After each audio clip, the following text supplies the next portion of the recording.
This is World of Tanks. This is Frontline in the map Epic Normandy. The tank is the Rom Borsig Waffenträger. This is a Tier 8 German tank destroyer. Okay, so the reason why it takes me a long time, you notice my ping time is really high. It's over 300 milliseconds. So you might see a lot of interruptions in this game. I'm playing on the North American server, and I'm actually in the Philippines right now. So we're going to have some weird gameplay. I'm going to speed it up a little bit. You can see that I was having trouble getting into the game, but finally the game is starting. Now, here's the situation. You don't know whether you're going to be an attacker or a defender and what cap you're going to be on.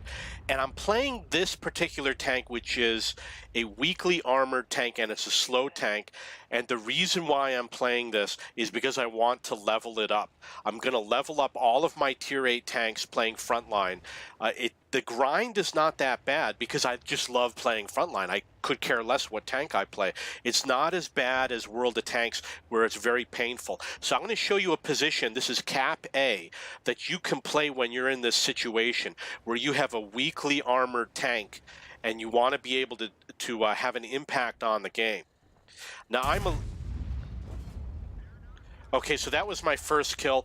I'm a leader, which means that if something needs to be done, I'm going to do it. And nobody else on my team is going to do what's needed to win the game. So I put myself in a position to do it. We have to cap, so I'm going to be in a position where I can cap if it's required for me to do so, and I'm going to defend the cap. Because I'm weakly armored, if I get on that cap, they're going to rip me apart. But I'm going to remain near the cap so I can get on in an emergency situation, or if we have an advantage where I think I could slip in without risk. I want to be right by that cap, which is why I'm in this particular position. So what I'm doing is I'm knocking some trees down. That was 766 damage on that T-69. You can look at the mini-map and see where these tanks are. This WZ, he's pretty far away. Oh, look at that, look at that. I think I'm going to miss him, or it's going to be difficult to hit him because of that building that's in the way. And he's going to keep moving. So you can see he's going to be difficult for me to hit. However, I'm going to be sitting there for a while trying to anticipate where he's going to stop, and he's not going to be in a predictable position. See, like in that case, he didn't go all the way back. So it was a little bit difficult, but look at where he is on the minimap, and you can see where I'm sniping at, and you can see that I missed again. I have a low velocity round. It doesn't fire fast enough to get there, so he can actually evade my round. So a good thing about this position is you got trees that you can knock down, you got a rock that you can hide behind, you can get on that cap very quickly. And I got him. So you notice I used the auto-aim that time. So if he suddenly stopped, the auto-aim was going to ensure that it was going to increase the chance that I would hit him if I was trying to fire a leading shot.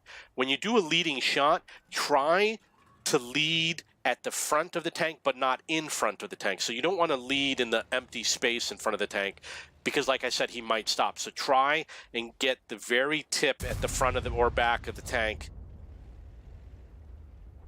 If I had used a high explosive round, I might have done some damage against that tank. So otherwise, I don't know. It looks like I did not do any damage against that tank. But you can see that the enemy is starting to get a little bit aggressive. Because I have this horrible ping time, it's very difficult to fire at fast-moving tanks. And I'm not worried about taking damage because I can run in a hurry. I'm not far from the repair area. And I've got a lot of places where I can hide and they can forget about me. So now's about the time that it's smart to go to the repair area. I'm playing on a premium account. I've had a reasonably good job. I've got a lot of credits. So I don't mind using the full size, the large repair kit. This is because what you're seeing here is because I'm having problems driving because of the ping time. No, actually, I think what happened is I'm trying to go forward, but my tank is reversed or something like that, and I didn't realize it. So when I was going forward, I'm like, why am I going in the wrong direction? That's one of the things that's a pain about this particular tank, is that it's hard to tell if you're going forward or reverse.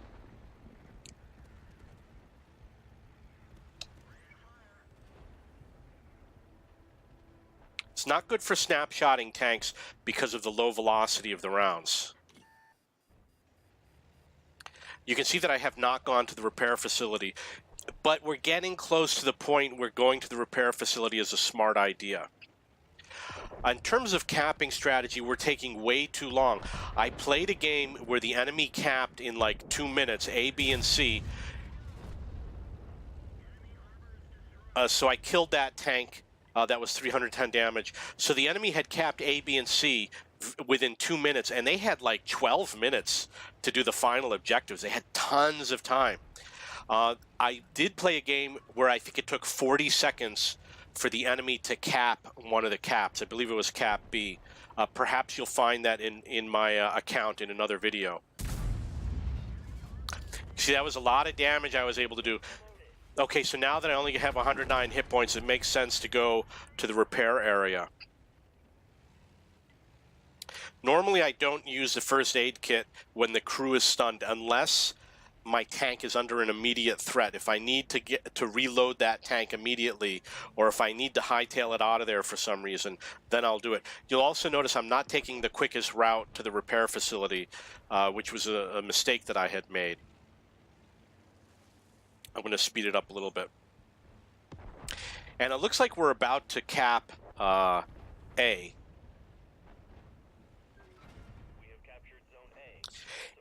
And it sounds like a good thing. You know, I've got 2,300 damage, which is, it's okay. It's not that bad. But the issue is, now that we've capped A, and I've got a slow tank, and it's not a versatile tank. It's not that flexible. It's not a well-rounded tank. You don't want to be stuck in this tank the whole game, but you got to play whatever tank you decide to go in the game with. And I went in with this tank for a lot of games. All day long I was playing with this tank.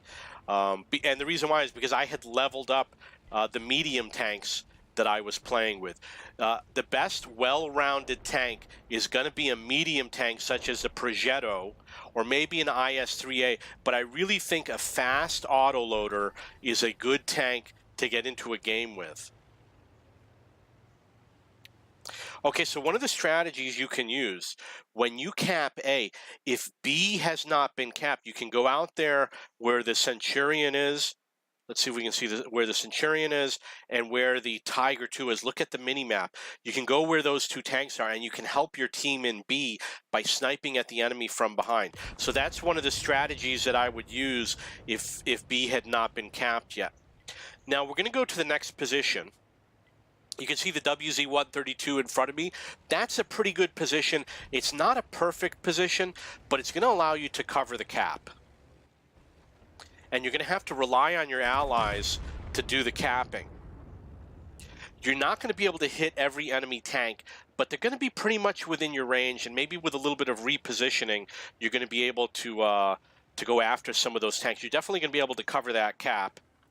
So here's the position. Let's zoom out. You can see that we've got a little bit of cover over here. We've definitely got trees. I hit that tank for 776, and he's out of the game.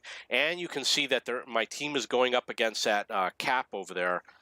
The enemy team is not in a position to reset the cap. We have them way outnumbered.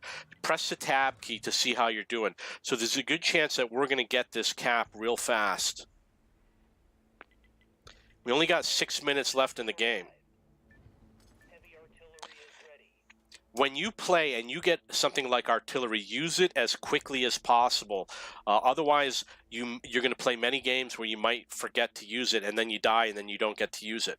The other thing that I recommend, if you're a new player and you don't know how combat reserves work, use engineering. And the reason why is because engineering always works. You don't have to turn it on and off. It works when you resupply, it works when you cap, it works when you reset cap. It has those advantages that you'll be able to take advantage of even if you don't know how to use it. So that's why I recommend that for a beginner. So I dropped something on that Scorpion. Let's see if we did any damage to him. Unfortunately, because my team is winning, I didn't get a lot of damage. It's up to 3,100. That's one of the things that happens when you're in a slow tank. You're going to face this if you play something like a Mouse. I just got the Maushan.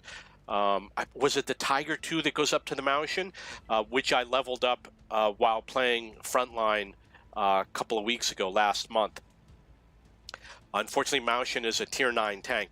But what happens is that when you have a slow tank, you're going to have trouble doing damage. You're going to notice that in the chat, I wish I could pull that chat up. I had advised my team to rush Objective 1 and Objective 2, and the reason why is because they're lightly defended. We've only got 5 enemy tanks at Objective 1 and 2. You'll notice that, look at the time, it's 7 minutes on the nose. And what happens at 7 minutes on the nose? All those tanks that are ready to spawn back in are suddenly going to spawn back in. The tanks, you'll notice if you play the game, they do not spawn randomly throughout the game. They spawn in at regular intervals. For example, when it gets to 7 minutes or when it gets to 6 minutes, suddenly a group of tanks are going to spawn in, and you're going to notice when you spawn in, all of a sudden you're surrounded by allies. So that's one way to predict when the enemy is going to arrive into the game. You can see that some of the tanks, like there's an LT-432, doesn't look like he's advancing very quickly. There's a Tiger 2 behind me. Okay, maybe he just recently got killed. We are starting to advance, not as quickly as I want to. There's only 2 enemy tanks defending Objective 1 and 2. Our team should be advancing rapidly. Let's see what happens. It's going to be down to 6 minutes any second now. Let's see if all these guys pop in. Did we see 1 or 2 pop in? They're still out of the game. Oh, too bad. We got a lot of time. Now, one of the issues, look at that mini-map. You're going to notice that everybody on my team is heading to Objective 1. It's the wrong strategy. It's too many tanks. What they should do, considering that the enemy, well, the enemy is not really lightly defended, what they should do is they should split up.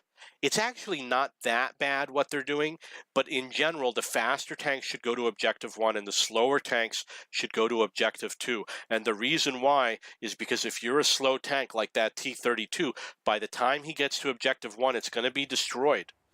And if it's going to be destroyed, then he's just wasting his time. He should go straight to Objective 2. They made it easier to destroy objectives. It's going to come back to haunt them. It's not that bad for Tier 8. I wish that they had made it harder to destroy the objectives. But when we get up to Tier 10, it's going to be really easy to destroy the objectives. You can see that my team is dominating at Objective 1. There's way too many tanks. And look at how quickly they destroyed Objective 1. And Objective 2 looks like it's undefended. They could have split and gone to Objective 2, but they chose not to do that. And Objective 2 is actually easier to kill than Objective 1. I was one of the beta testers during what they call the sandbox. And one of the things I noticed is that you can hit Objective 2 from a long distance, from like 700 meters, using high explosive rounds with high alpha damage. So what they did was they changed the map.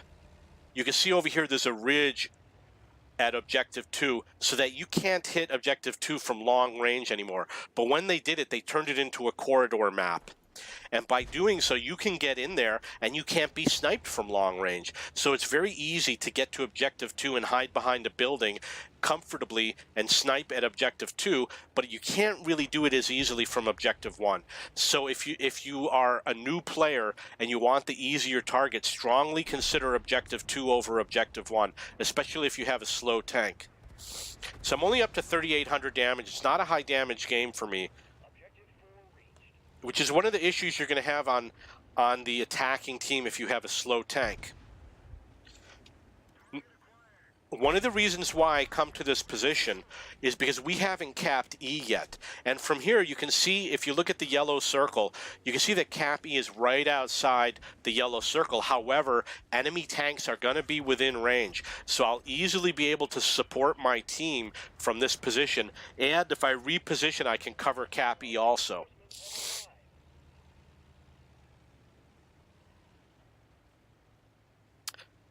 So you can see that I'm moving into a position anticipating that I'm going to have to help my team cover cap E. Heavy artillery is ready. Wow, that sucks so bad. I don't think this is a high penetrating gun, but it definitely does a lot of damage. You've probably seen this tank in the game. I just got it recently. And it's a fearsome tank. You don't want to go up against this. The gun does a lot of damage. But if you get close in close combat, it's easy to defeat. Oh, look at that. He's going to have a bad day. 736 damage. Okay, so now we start to see enemy targets showing up.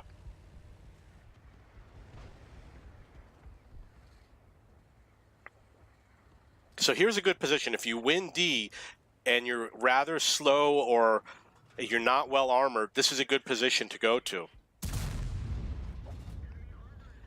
So as I said before, I play a leadership position. Everybody knows after a while they start to understand they have to go kill the objectives. Not everybody knows it, but people in general know. So I'm going to do the strategies that people don't know about, which is assisting my team. In this case, I covered Cap E, and I went from 3,100 damage up to 5,400 damage. So I did 2,300 damage, which is enough to take out 2 or 3 Tier 8 tanks. So I definitely did a good job for my team over here. You'll notice we're going to take out Objective 4 any moment now.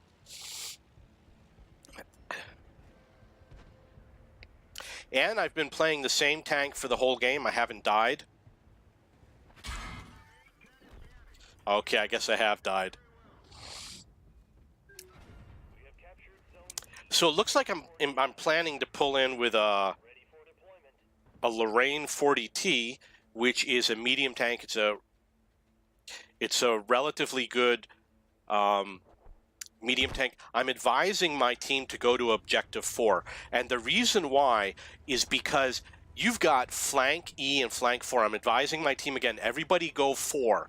And the reason why is because we have 2 separate flanks on Cap E and Cap F. And it's better if everybody goes to Objective 4. The 2 flanks merge together for Objective 4 is a better strategy than splitting up and going towards multiple objectives, because there might be a heated battle. And we only need to hit it once. And then what we could do is go as a giant mob using overwhelming force and go after one of the other objectives, and we'll definitely win the game. And you can see that there's enough people in this zone that they're going to put up a fight. Let's see what happens as we cross over into the next zone. They're going to put up a good fight in 4 or 5, even though we outnumber them at both zones. And you really want to get there before the enemy knows what's happening. I mean, there's only 46 hit points left on Objective 4. You just got to hit it once, and it's it. What's the enemy going to do? They were very unwise to leave it undefended, and my team was unwise to not go after it. So Objective 4 is now out of the game. And I realize that a lot of people are just focused on causing damage. That was weird. You notice that my reticule said I had a clear shot even though the tank was behind the objective. I decided to fire the shot anyway, which you don't want to do with an autoloader because of the long reload. Oh, that sucks. I use the auto aim because I play with a high ping time. And if you don't do it, all sorts of weird things happen. The gun goes all over the place. And I have dropped packets. The dropped packets are worse than a high ping time. I've played with 500 millisecond. Okay, you notice that I got hit by that Schwarzpanzer, and then I turned my tank. Replay the video. This is a strategy. You don't hear any of the good players talking about this. I turned my tank and I pointed this corner of the tank in the exact direction that the shot came from based on the shot indicator. And what I'm doing is I'm making it more difficult for that enemy tank to hit me, because if he's using the auto aim, for example, he's going to hit the most well-defended part, which is the corner of my tank. You don't want him to have another shot on your rear.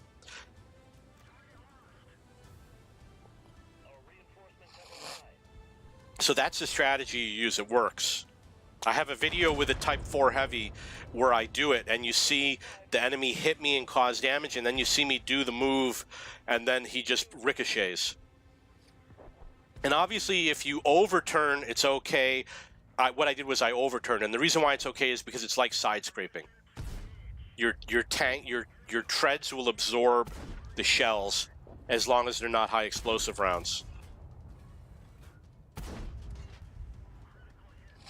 So again, I use the auto aim because I have problems. What I was saying is I've played with 500 millisecond ping time before, and the game is playable with 500 millisecond ping time as long as you don't have dropped packets. It will be a little bit weird driving. If you're driving fast, you're going to have to overcorrect a little bit, but it's actually playable and it wasn't that bad. You are at a disadvantage with a high ping time when you're brawling, and anything that is really a split-second reaction, you're going to be at a disadvantage. For example, I had a game where I spotted an enemy tank, and my ally aimed at him and killed him before it rendered on my screen. Okay, now what's interesting about this game is if you look at the minimap, you'll see that there's 4 green check marks. We killed 4 objectives at the last second and won a victory, and only objective 3 was not destroyed. So this is going to be one of those unusual games. In fact, if I've played this game like 100 times, this was the only game where we killed all 4 objectives. Okay, so that's Frontline. If you have any questions or comments, please post below.